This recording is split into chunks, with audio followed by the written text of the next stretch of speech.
Again सबसे पहले तो उन्हें वेलकम कि आप लोग जो है वो पिफा फैमिली का पार्ट बनने जा रहे हैं। सेकेंडली कुछ चीज़ें मैं आपसे ज़रूर चाहूँगा।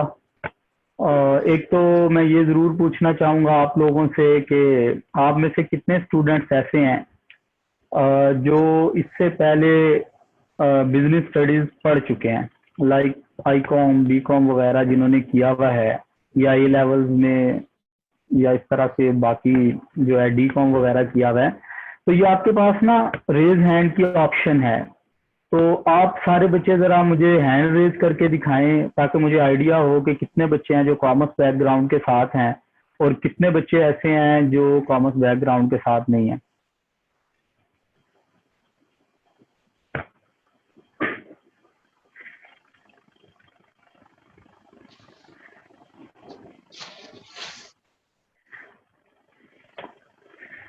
ओके, मेरे ख्याल में किसी बच्चे ने अभी तक हैंड रेज नहीं किया, तो अजम्पशन यही है कि आप सारे बच्चे जो है वो कॉमर्स बैकग्राउंड से नहीं हैं। ओके, कोई मसला नहीं। ओके, चैट में मैसेजेस हैं जनाब दो। ओके, हबीब हैं, आईकॉम किया हुआ है। ओके, अच्छा, एक चीज, अगर आप लोगों को आवाज मेरी क्लियर ना आ रही हो तो आप लोग मुझे जो है वो इंटरप्ट भी कर सकते हैं, मुझे बोल सकते हैं, और दूसरे नंबर पे आप मुझे मैसेज भी कर सकते हैं। ठीक है, चैट में मैसेज कर दें, मुझे आइडिया हो जाएगा आप सारे बच्चों का। चलें, इसे प्रॉपर तरीके से शुरू करते हैं। मैं आपके साथ एक शीट शेयर करता हूँ। ओके,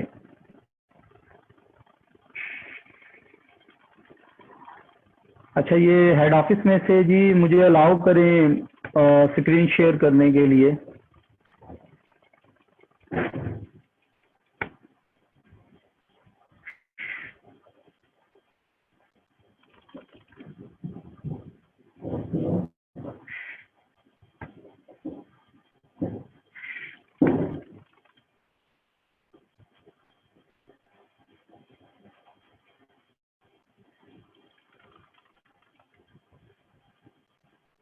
जी अली हैं या कोई भी हैं पिफा हेड ऑफिस में से?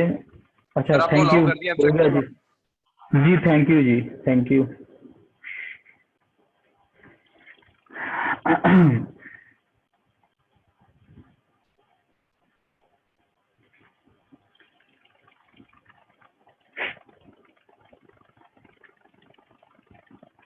अच्छा जनाब, एक तो बात ये है, अभी मुझे उसमें एक स्टूडेंट ने मैसेज किया है कि वो उन्होंने सिंपल एफए किया हुआ है।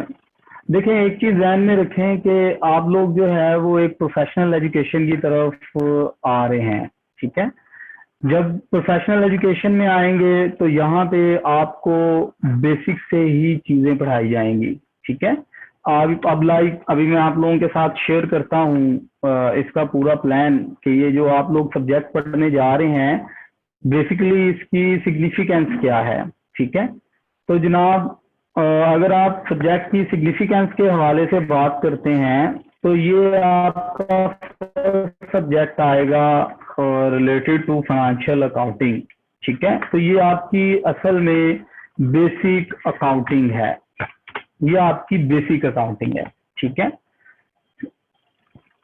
अच्छा, बेसिक अकाउंटिंग में जो है वो मामला ये है आप लोगों के साथ कि यहाँ पे आप लोगों का जो पेपर आएगा वो एमसीक्यू बेस होगा। पहले मैं थोड़े से पेपर स्ट्रक्चर पे बात कर लूँ, उसके बाद मैं आप लोगों के साथ शेयर करूंगा कि इसमें हमारे टॉपिक्स क्या हैं, इस सब्जेक्ट की सिग्निफिकेंस क्या है, आगे फ्यूचर में आपने इससे रिलेटेड कौन कौन से सब्जेक्ट पढ़ने हैं, ये सारी चीजें डिस्कस करूंगा। तो पेपर पॉइंट ऑफ व्यू से आपने ध्यान में रखना है कि यहाँ पे आपके पास नॉर्मली एमसीक्यू बेस्ड, जिसे सीबीई कहते हैं, मैं इसे एमसीक्यू बेस्ड भी नहीं कहूंगा, मैं इसे सीबीई एग्जाम कहूंगा। Basically CBE stand for computer based exam. ठीक है, तो ये कंप्यूटर बेस्ड एग्जाम है। इस एग्जाम का तरीकाकार ये होता है कि आपका ये 2 घंटे का एग्जाम कंडक्ट होगा।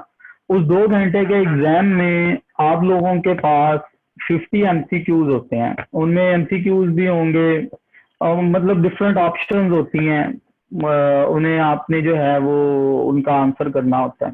ठीक है, तो ये 50 होते हैं टोटल एमसीक्यू, और उसमें फिर आप लोगों का जो है वो रिजल्ट आ जाता है, और रिजल्ट से आगे जो है वो आप लोग फर्दर आगे नेक्स्ट उसमें जाते हैं।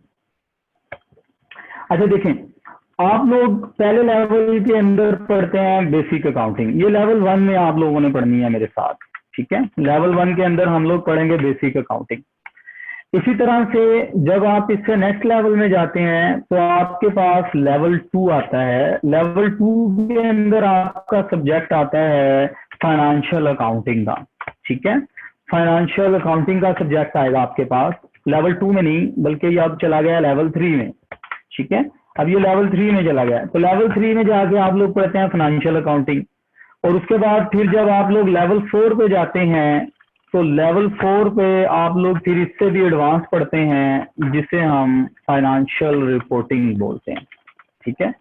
तो ये बेसिकली जो फाइनेंशियल अकाउंटिंग अब से आप पढ़नी शुरू करेंगे, ये आगे ग्रेजुअली एक्सपेंशन की तरफ जाएगी, जिसमें नए टॉपिक्स ऐड होते चले जाएंगे।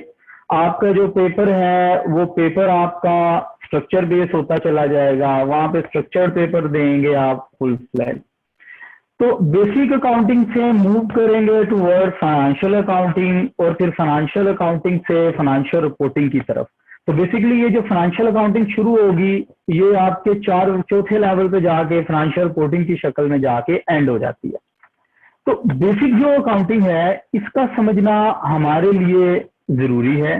बेसिक अकाउंटिंग के लिए दो चीजें, मतलब मैं इस सब्जेक्ट को जब पढ़ाता हूं तो मैं बच्चों को ये बोलता हूं कि आप समझें कि इस सब्जेक्ट को आपने 2 डायमेंशन में पढ़ना है। First dimension conceptual understanding. Conceptual understanding, conceptual understanding क्या है? देखें, ये सब्जेक्ट हमारे लिए बिल्कुल नया है। जब हम एक बिल्कुल नया सब्जेक्ट पढ़ रहे होते हैं तो शुरू में उस सब्जेक्ट के अंदर बहुत सारी टर्मिनोलॉजीज होती हैं जिनसे हम फेमिलियर नहीं होते, तो वो हमें लर्न करनी होती हैं। उन्हें समझना होता है कि उस पर्टिकुलर टर्मिनोलॉजी के मीनिंग क्या है, ठीक है, और फिर उसकी एप्लीकेशन हम लोगों ने किस तरह करनी है, ठीक है। तो first dimension is conceptual understanding and second one is practice. अगर कहते हैं कि बेसिक अकाउंटिंग मतलब फाइनेंशियल अकाउंटिंग के अंदर कंसेप्चुअल अंडरस्टैंडिंग हो, प्रैक्टिस ना हो, तो तब भी काम नहीं बनता। और अगर आप बोल रहे हैं कि जनाब हम क्वेश्चन प्रैक्टिस कर लेंगे, कंसेप्चुअल अंडरस्टैंडिंग की खैर है, वो खुद ही डेवलप हो जाएगी, बन जाएगी, तो ऐसा मुमकिन नहीं होता, ठीक है। हम लोगों ने प्रॉपर तरीके से कंसेप्चुअली भी चीजों को अंडरस्टैंड करना है, first thing. And another thing is that कि हमें एक सफिशिएंट नंबर ऑफ क्वेश्चंस जो हैं वो प्रैक्टिस करने हैं। तो जब तक हम एक sufficient number of questions practice नहीं करेंगे तब तक हम कंसेप्चुअली भी स्ट्रांग नहीं होंगे, ठीक है। ये दोनों चीजें इंटरडिपेंडेंट हैं। कंसेप्चुअली अंडरस्टैंडिंग के लिए प्रैक्टिस होना जरूरी है और प्रैक्टिस के लिए कंसेप्ट बिल्ड होना जरूरी है। तो आप इन दोनों को अलग अलग नहीं देख सकते, ना ही इन पे काम कर सकते हैं। तो हम कहेंगे कि हमें कंसेप्चुअली भी इसे समझना है और हमें थ्रू प्रैक्टिस भी इसे समझना है। ओके, इसके अलावा अकाउंटिंग के बारे में लोग कहते हैं कि वो जी अकाउंटिंग का जो सब्जेक्ट है उसके लिए तो पहले से कॉमर्स का आना जरूरी है। इसके लिए जो है वो आपने एसएससी में मैथमेटिक्स पढ़ी हो, ये जरूरी होता है, ठीक है।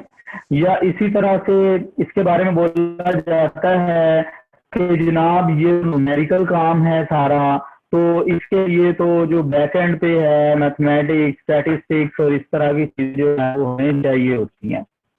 देखें, आप लोगों को एक बात याद रखनी है कि अकाउंटिंग प्योर मैथमेटिक्स नहीं है। मतलब अगर किसी बच्चे ने एसएससी के अंदर मैथमेटिक्स नहीं पढ़ी तो ये मतलब नहीं है कि वो अकाउंटिंग नहीं समझ सकता, उसे अकाउंटिंग समझ में नहीं आ सकती, ठीक है। तो ये सारी मिसअंडरस्टैंडिंग है इसलिए जो है वो इसे समझना है, क्योंकि नया सब्जेक्ट है, फर्स्ट टाइम सर पढ़ आवाज रहे प्रॉब्लम हैं, बहुत आ तो रही है। इससे अंडरस्टैंडिंग होना जरूरी है। और आप लोगों को जो भी होमवर्क दिया जाएगा, यहाँ से मैं आपको डिफरेंट टास्क दूंगा, टास्क के थ्रू आप लोगों ने प्रैक्टिस भी करनी। ओके, अच्छा ठीक है, 1 मिनट।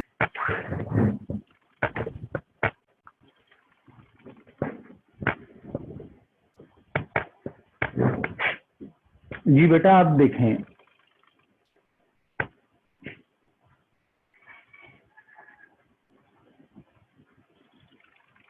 अभी बेहतर हुई है आवाज मेरी?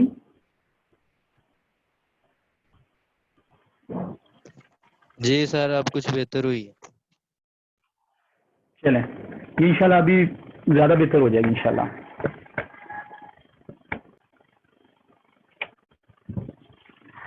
जी जनाब, तो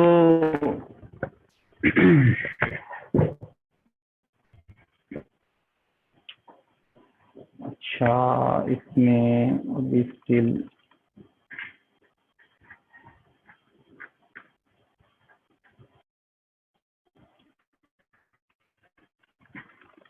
अच्छा जी, एक तो जनाब ये बात होगी हमारी कि हमें कंसेप्चुअल अंडरस्टैंडिंग,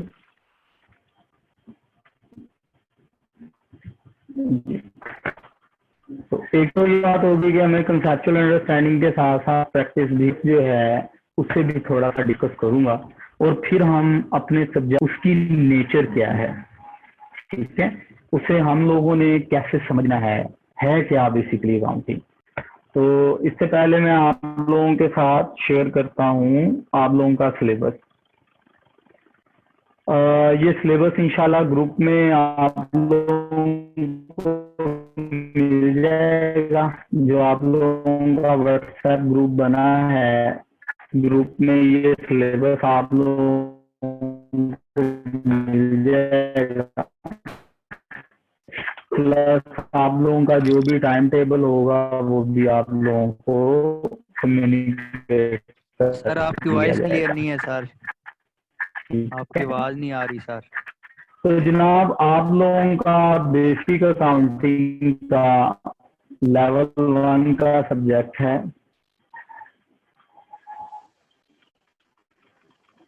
जी। तो बेसिक अकाउंटिंग में आप लोगों को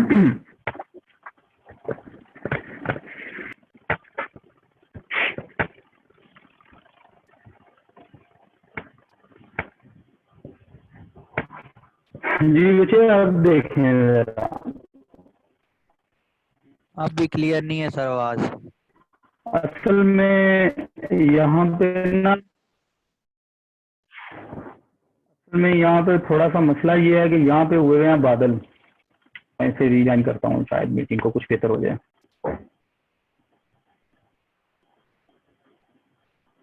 Okay.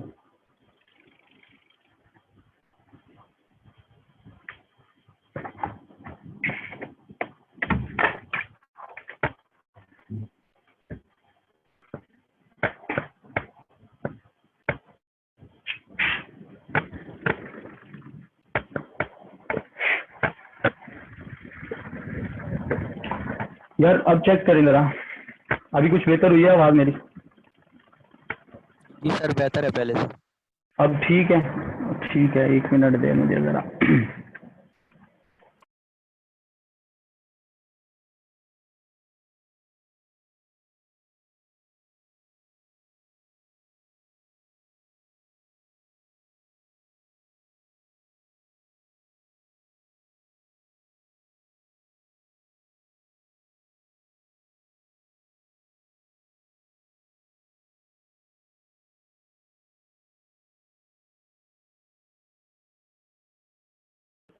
जी जनाब, मैं अपनी बात दोबारा शुरू करता हूँ।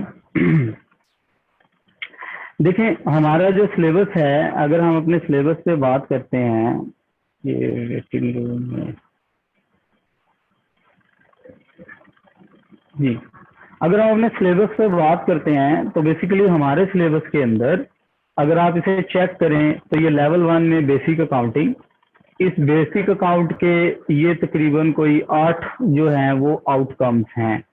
आउटकम्स का मतलब ये है कि आपको ये सब्जेक्ट पढ़ने के बाद इन सारे टॉपिक्स की अंडरस्टैंडिंग डेवलप हो जाएगी आप लोग, मतलब आपको ये समझ में आ जाएगी कि डिफरेंट तरह के बिजनेसेस और उनमें होने वाली ट्रांजैक्शन कैसे डिफरेंट होती हैं।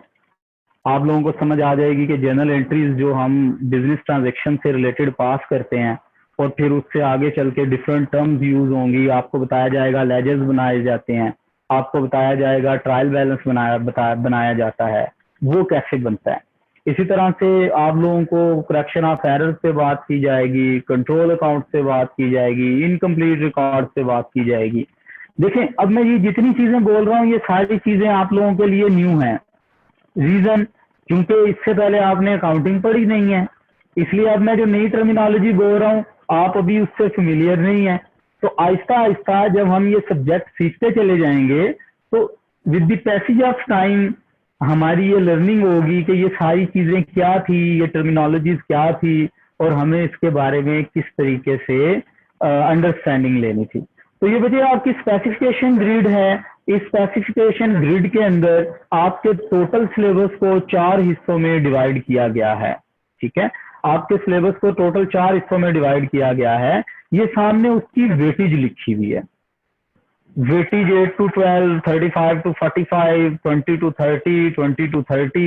इसका मतलब ये है कि आपके टोटल 100% सिलेबस को अगर डिवाइड किया जाए इनटू 4 पोर्शन तो ये उसकी वेटेज बनती है। इस वेटेज को हम इस तरह से भी देख सकते हैं कि एग्जाम पॉइंट ऑफ व्यू से ये एरियाज हमारे लिए किस कदर इम्पोर्टेंट हैं। लाइक अगर आप सेकंड एरिया को देखें बुक कीपिंग को, तो इसकी वेटेज 35 to 45 है। ठीक है, इसका मतलब है कि आपके पेपर में ये एरिया सबसे ज्यादा इम्पोर्टेंट है। ठीक है, उसकी वेटेज ज्यादा है, वो आपके सिलेबस का मेजर पोर्शन कवर कर रहा होगा। इसी तरह से ये बाकी वेटेज है, यहाँ पे इन सारों के कंटेंट्स जो हैं वो आप लोगों के साथ शेयर किए गए हैं। देखें, अभी मैं आज कंटेंट्स पे डिस्कशन नहीं कर सकता, उसकी रीजन ये है कि अभी तक आप इससे फेमिलियर नहीं हैं। तो इंशाल्लाह हम आगे चल के जरा हम थोड़ी सी क्लासेस इस अकाउंटिंग पे कर लें तो फिर मैं आपके साथ इस सिलेबस को प्रॉपर तरीके से शेयर करूंगा और डिस्कस करूंगा कि आपके पेपर के लिए कौन कौन सा पार्ट और कौन कौन सा जो टॉपिक है वो किस कदर इम्पोर्टेंट है और उसको सीखना आप लोगों के लिए किस कदर जरूरी है। ठीक है, तो ये सिलेबस है, ये आप लोगों को मिल जाएगा। इस पे डिस्कशन इंशाल्लाह हम लोग थोड़ी सी हमारी क्लासेस इस पे गुजर जाएं तो इंशाल्लाह फिर इसके ऊपर हम लोग अपनी डिस्कशन जो है वो स्टार्ट करेंगे। ठीक है, तो आज हम लोग एक बड़ी बेसिक सी बात पे डिस्कशन, एक बड़ी बेसिक डिस्कशन से शुरू कर रहे हैं। जाहिर बात है हम लोग अकाउंटिंग पढ़ने जा रहे हैं तो अकाउंटिंग से पहले हमें बिजनेस को समझना है। ठीक है, अकाउंटिंग से पहले क्या करना है, हमें बिजनेस को समझना है। तो जनाब बिजनेस को कैसे समझेंगे, यहाँ पे मैं लिखता हूँ बिजनेस।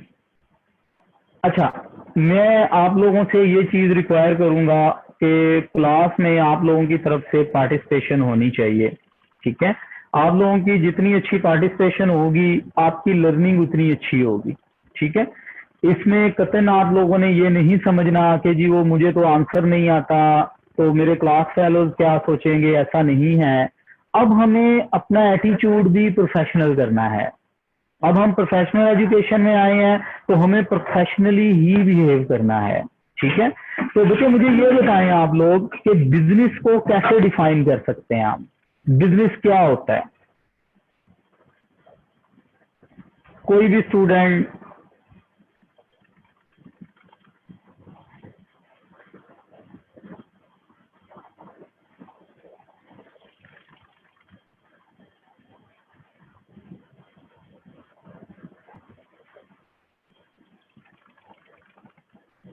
ओके चलें मैं खुद पूछ लेता हूँ फिर।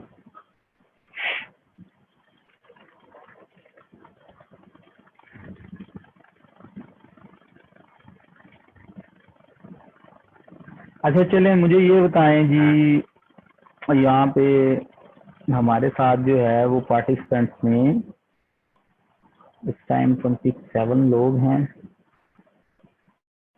ओके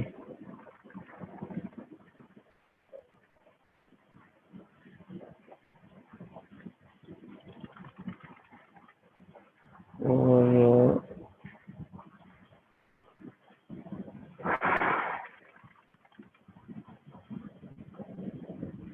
चलें जी शुरू करते हैं बात। ये जैन राशिद, बच्चे आप जो है वो मुझे आंसर करो, ये बिजनेस क्या होता है?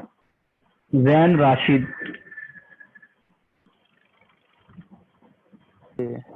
जी सर। बच्चे ये बिजनेस क्या होता है आपके ख्याल में? सर पर्सनल ओपिनियन या ट्रेड जिस पे हम इन्वेस्टमेंट करते हैं, फिर प्रॉफिट या लॉस होता है। ठीक हो गया। इन्होंने कहा जी ट्रेड जिससे हम इन्वेस्टमेंट करके प्रॉफिट या लॉस वगैरह शेयर होता है। ओके, अब्दुल्ला फारूक मुझे बताएं क्या होता है बिजनेस आपके ख्याल में? अस्सलाम वालेकुम सर। सर जी माय वालेकुम सलाम। ओपिनियन, मेरे ख्याल से बिजनेस कोई ऐसी ऑर्गेनाइजेशन है, कोई ऐसी जगह है जहाँ पे प्रोफेशनली आप काम करते हैं, ट्रेडिंग करते हैं और प्रॉफिट्स निकालते हैं उसके अंदर आप। तो प्रोफेशनल एक्टिविटीज और ऑर्गेनाइज्ड एक्टिविटीज को मैं बिजनेस कहूँगा, ठीक हो गया, जो गुड। कि किसी कमर्शियल एक्टिविटीज में इन्वॉल्व होती हैं। ठीक हो गया बच्चे। अच्छा जी मुझे बताएं अब मोहम्मद वकास, मोहम्मद वकास मुझे आप बताओ बच्चे आपके ख्याल में बिजनेस क्या होता है? अस्सलाम वालेकुम सर। वालेकुम सलाम। सर मेरे ख्याल से तो जो प्रॉफिट और लॉस की बेस पे किया जाता है वो बिजनेस होता है और इन्वेस्टमेंट भी इसमें शामिल होती है। ये मीन कि जो मेन आइडिया उसका होता है प्रॉफिट और लॉस। ठीक हो गया, गुड। तो लैन बताएं मुझे बिजनेस क्या होता है? हेलो अस्सलाम वालेकुम सर। जी वालेकुम सलाम। सर मेरे लिहाज से बिजनेस वो है जिसमें हम इकोनॉमिक सिस्टम है जिसमें हम गुड्स और सर्विसेज एक्सचेंज करते हैं, मनी के थ्रू भी और वैसे भी। गुड, ठीक हो गया। सदफ अमीन बताएं क्या होता है business?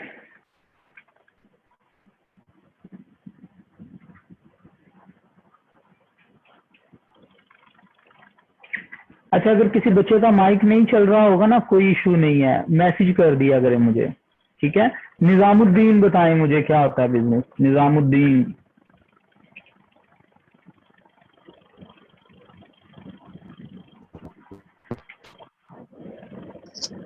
Sir business activities of ऐसी एक्टिविटीज होती हैं जिस प्रॉफिट्स अर्न करने के लिए कोई भी एक्टिविटीज करते हैं। ठीक हो गया जी।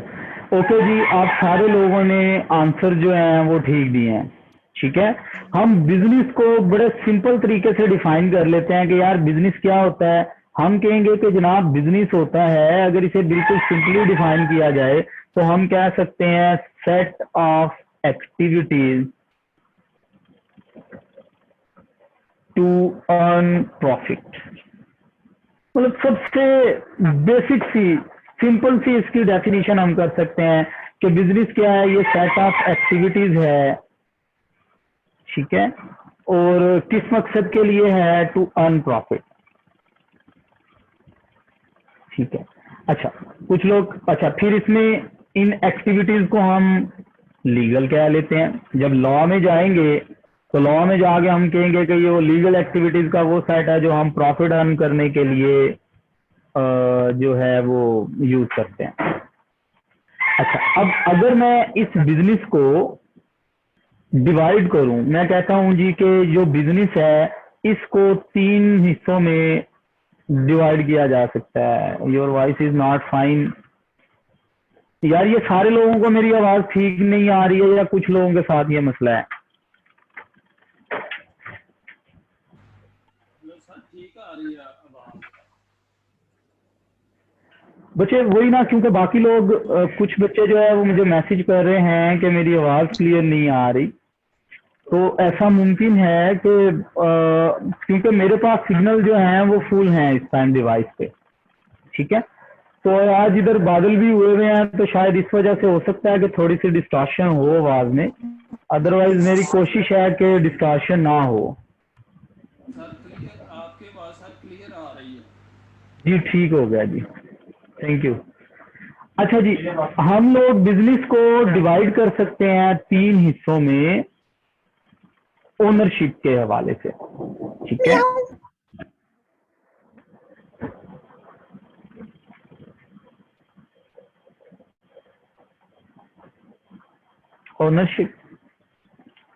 ओनरशिप में हम इसे 3 हिस्सों में डिवाइड कर सकते हैं बाय ओनरशिप। हम कहेंगे कि जी first one is sole proprietorship,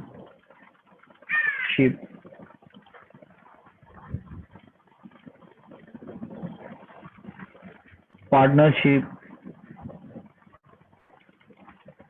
company,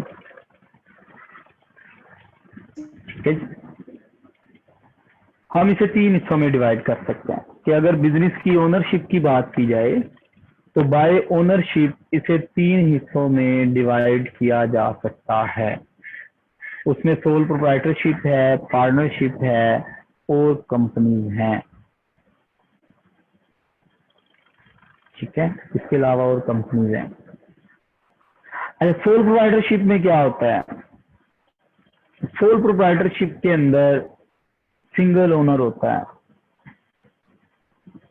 single owner होगा, इन्वेस्टमेंट सिंगल ओनर की होगी, प्रॉफिट या लॉस जो भी उस बिजनेस से अर्न किया जाएगा वो उस सिंगल ओनर का होगा, ठीक है। और इस केस में उसकी जो लायबिलिटी होगी, लायबिलिटी ऑफ ओनर, वो अनलिमिटेड होगी, ठीक है। सोल प्रोप्राइटरशिप में क्या होगा? सिंगल ओनर होगा। हमारी सराउंडिंग के अंदर मोर देन 80% बिजनेसेस जो हैं वो सोल प्रोप्राइटरशिप बेस्ड हैं।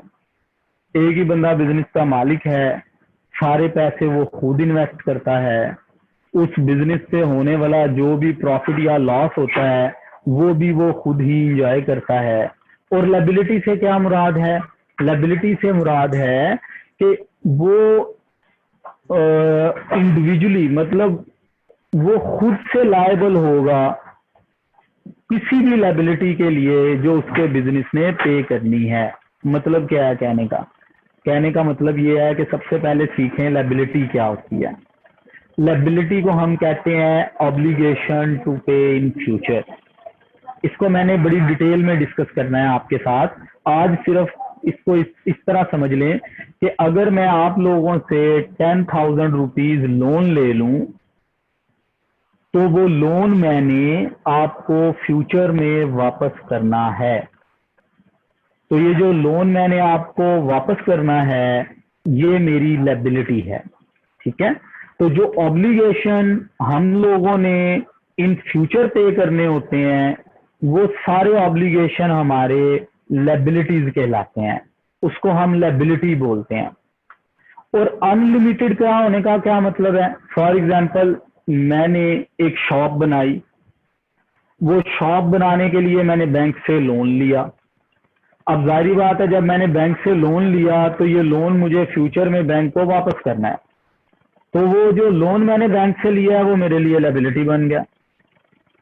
अब कल को अगर मैं वापस आता हूं बात पे, अनलिमिटेड लायबिलिटी का मतलब यह है कि अगर मेरा बिजनेस वो लायबिलिटी पे नहीं कर सकेगा, लोन पे नहीं कर सकेगा, तो भाई मेरे पर्सनल रिसोर्सेज को बेच के वो लोन वापस किया जाएगा, ठीक है।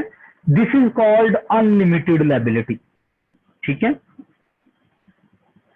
अच्छा, इसके बाद आपके पास आ गई पार्टनरशिप। पार्टनरशिप में क्या होता है? मोर देन वन ओनर, ठीक है। मोर देन वन ओनर, इसमें एक से ज्यादा लोग पार्टनर्स होते हैं, मिलके पार्टनर करते हैं, पार्टनरशिप करते हैं, बिजनेस करते हैं। लाइक मैं हूं, मेरे साथ आप में से 3-4 लोग हैं। हम लोगों ने सोचा कि यार हम सारों के पास जो है वो फॉर एग्जांपल 5-5 लाख रुपए हैं और हम 5 लोग हैं।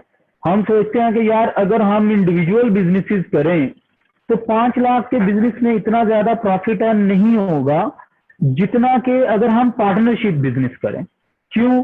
क्योंकि वहां पे हम सारों का प्रॉफिट जो है वो इकट्ठा हो जाएगा। अब जहां पे हर एक बंदे ने अलग-अलग 5-5 लाख इन्वेस्ट करना था, वहां पे 5 के 5 लोग मिलके जब इन्वेस्टमेंट करेंगे तो वो 2.5 मिलियन इन्वेस्ट कर लेंगे। बिजनेस का हुजम बढ़ जाएगा।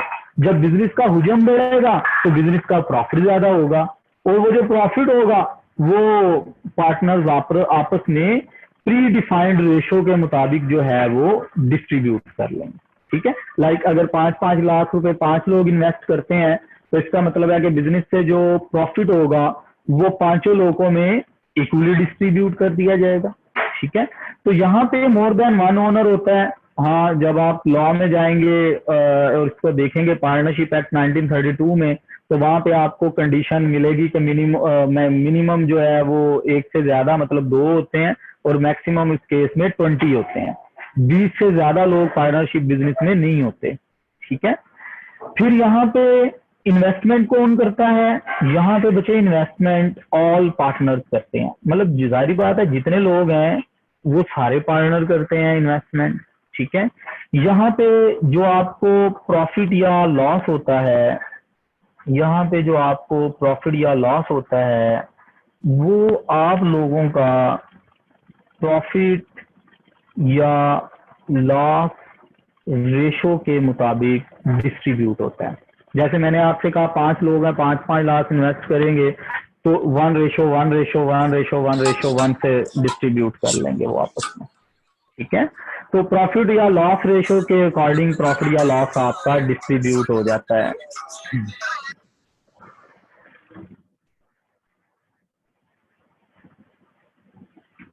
अच्छा जी, यहाँ पे अब लायबिलिटी देखनी पड़ेगी। लायबिलिटी ऑफ ओनर्स क्या है? लायबिलिटी ऑफ पार्टनर्स बोलेंगे हम उन्हें, लायबिलिटी ऑफ पार्टनर्स। ठीक है, ये याद रखें, लिमिटेड भी हो सकती है, लिमिटेड भी हो सकती है और अनलिमिटेड भी हो सकती है। अब एक नया कंसेप्ट आ रहा है बिजनेस वर्ल्ड में, LLC का और LLP का। LLP stand for limited liability partnership. ठीक है, ये अब लिमिटेड लायबिलिटी पार्टनरशिप भी एग्जिस्ट करती हैं। ठीक है, पहले होता था कि इनकी लायबिलिटी भी ना अनलिमिटेड होती थी, अब ऐसा नहीं है। अब जो नया ट्रेंड आ रहा है उसमें आप लोग पार्टनरशिप फर्म जो है इवन उसको भी लिमिटेड लायबिलिटी बना सकते हैं। ठीक है, तो ये पार्टनरशिप है। देखिए हमारे पास जो तीसरा बिजनेस है वो कंपनीज के रिलेटेड है, कि हम लोग जब कंपनीज की बात करते हैं, कंपनीज में हम कहते हैं कि जनाब हमारे पास जो है वो कंपनीज हैं, तो कंपनीज के सेंस में हम ओनरशिप को कैसे लेते हैं? तो आप लोगों ने अक्सर जो है एक टर्मिनोलॉजी सुनी होगी कि trading of share eight stock exchange. ठीक है, trading of shares at stock exchange, आप लोगों ने टर्मिनोलॉजी सुनी। तो इसमें स्टॉक एक्सचेंज का तो आइडिया है। शेयर्स क्या होते हैं? नॉर्मली होता ये है कि जहां पे आप लोगों को एक बड़ी अमाउंट चाहिए होती है फॉर कैपिटल, आप उस बड़ी अमाउंट को कलेक्ट करने के लिए क्या करते हैं? आप कहते हैं कि हमारी भी इन्वेस्टमेंट हो और पब्लिक से भी इन्वेस्टमेंट करवाई जाए, लोगों से भी इन्वेस्टमेंट करवाई जाए। तो वहां पे आप क्या करते हैं? आप लोग अपनी जो कंपनी है, अपना बिजनेस जो है उसे कंपनी के तौर पे रजिस्टर करवाते हैं। ठीक है, तो जो आप कंपनी के तौर पे जब आप रजिस्टर करवाते हैं तो आप उसका शेयर कैपिटल रखते हैं। शेयर कैपिटल फॉर एग्जांपल आप कहते हैं कि जी शेयर कैपिटल है 50,000 शेयर्स ऑफ ₹10 ईच। ठीक है, 50,000 शेयर्स ऑफ 10 ईच। ठीक है, 50,000 शेयर और उनमें से हर एक शेयर जो है वो 10 रुपए का है। आप कहते हैं कि जी ये 50,000 शेयर्स हैं। अब जो वहां पे इनिशियल इन्वेस्टर्स मतलब जिन्होंने ये शुरू की होती है कंपनी, वो क्या करते हैं? इनमें से कुछ शेयर्स रिटेन करते हैं। जाहिर बात है 50,000 में से आपके इनिशियली जो इन्वेंटर्स हैं आपके इसमें, वहां पे वो क्या करेंगे कि जी डायरेक्टर, आप लोगों को बोला जाएगा कि डायरेक्टर्स जो हैं उनके 20,000 शेयर्स हैं। अच्छा, ये जिन पार्टिसिपेंट्स ने हैंड रेज किया है ये काइंडली मुझे अपना क्वेश्चन जो है वो मैसेज कर दें। तो जनाब 20,000 शेयर्स फॉर एग्जांपल जो इनिशियली डायरेक्टर्स हैं वो रख लेते हैं, ठीक है। और बाकी जो शेयर्स हैं लाइक 30,000 शेयर्स हैं फॉर एग्जांपल, तो वो 30,000 शेयर्स जो हैं वो जनरल पब्लिक को ऑफर कर दिए जाते हैं। ऑफर टू जनरल पब्लिक, ठीक है। वो आप लोग जो है वो जनरल पब्लिक को ऑफर कर देते हैं और जनरल पब्लिक उसके अगेंस्ट जो है वो आप लोगों को शेयर जो है वो पाकिस्तान स्टॉक एक्सचेंज से जाके परचेज कर लेती है।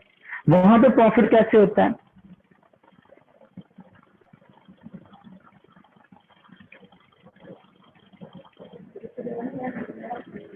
अच्छा जी, यहाँ पे अब 30,000 शेयर्स है ऑफर टू जनरल पब्लिक। अब यहाँ पे क्या होगा, यहाँ पे हम लोग कहते हैं कि जनाब उन शेयर होल्डर्स को, इन्वेस्टमेंट कौन करता है, यहाँ पे जो लोग इन्वेस्टमेंट करते हैं उन लोगों को हम लोग शेयर होल्डर्स बोलते हैं, शेयर होल्डर, ठीक है। यहाँ पे हम कहते हैं कि जो इन्वेस्टमेंट है वो सारे शेयर होल्डर्स मिल के उसे इन्वेस्टमेंट करेंगे।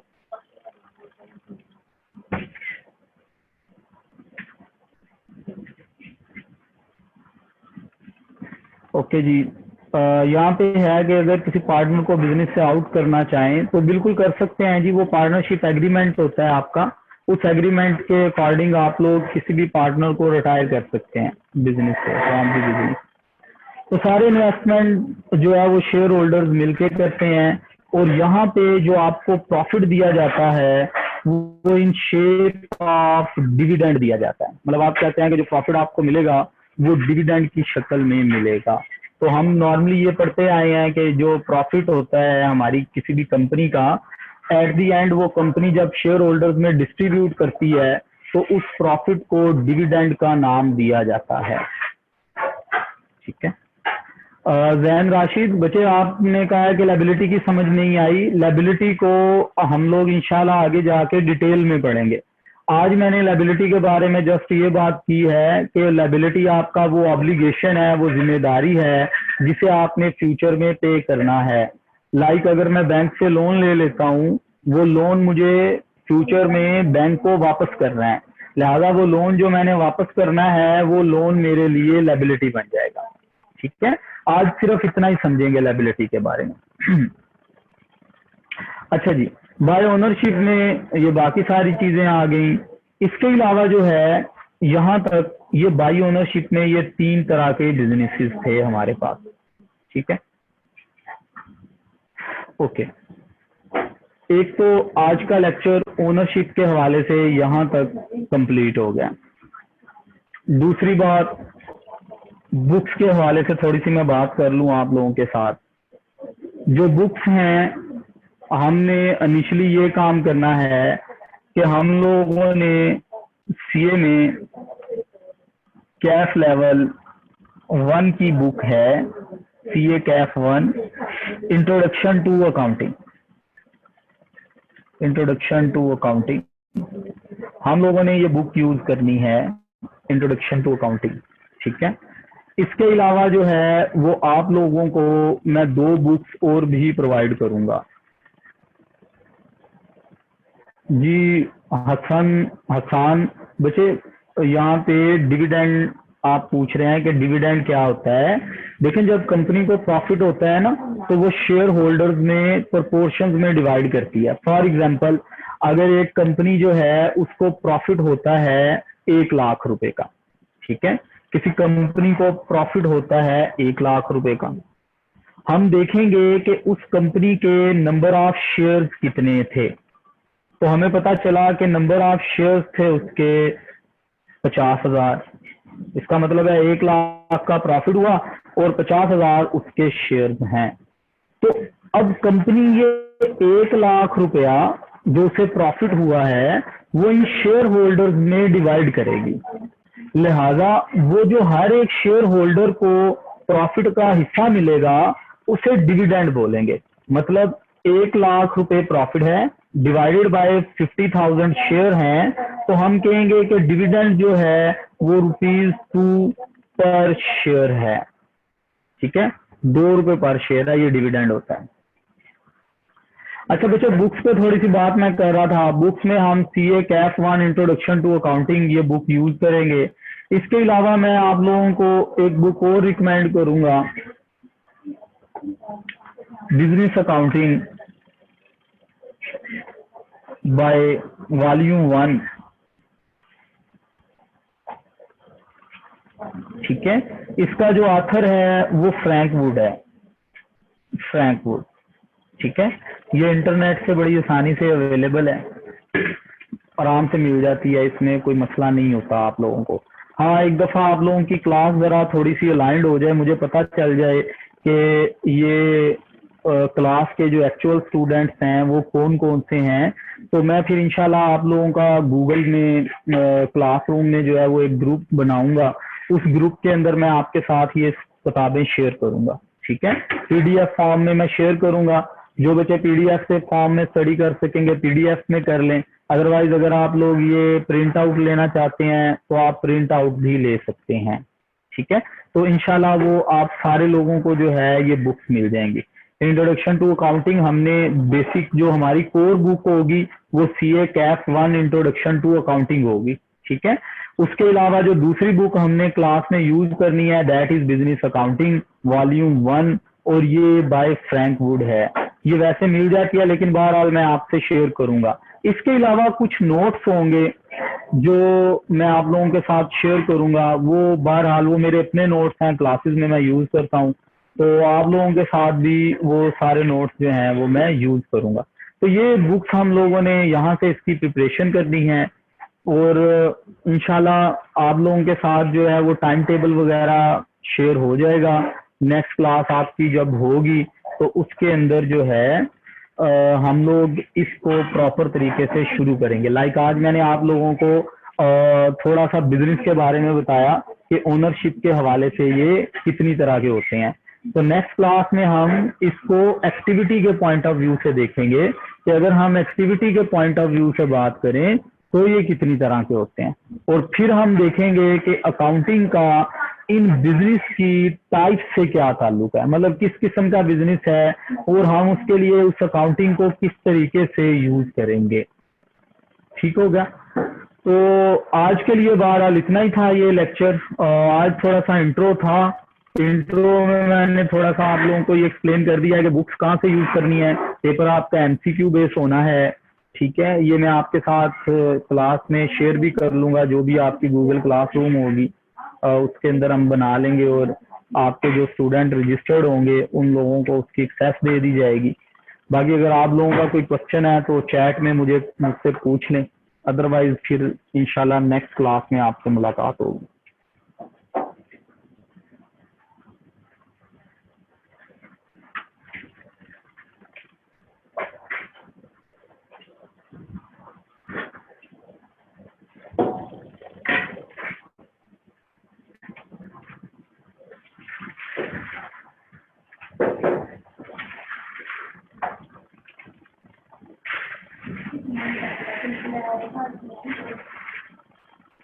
जी, गुलाम मुस्तफा कह रहे हैं रिव्यू करा दें। गुलाम मुस्तफा, आज बच्चे हमने बिल्कुल स्टार्ट लिया है इसका।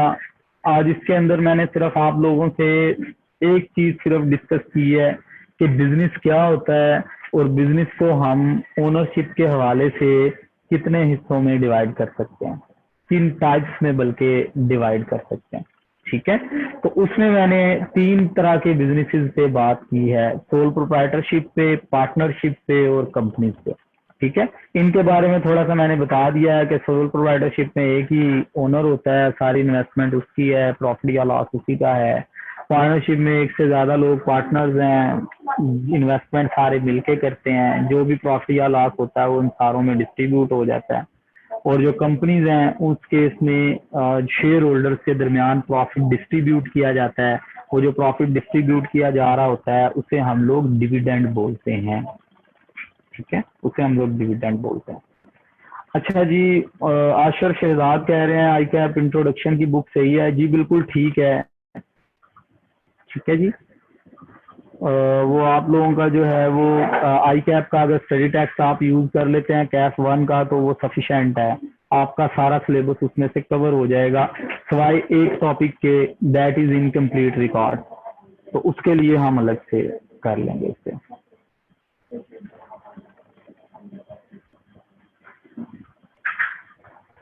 ठीक है वहीद, आपका बच्चे मैसेज देख लिया है मैंने।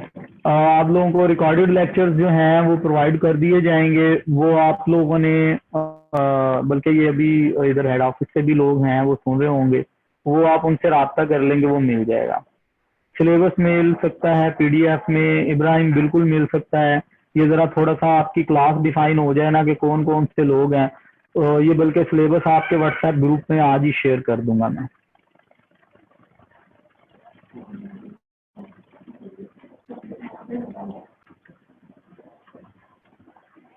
ठीक है जी, थैंक यू वेरी मच।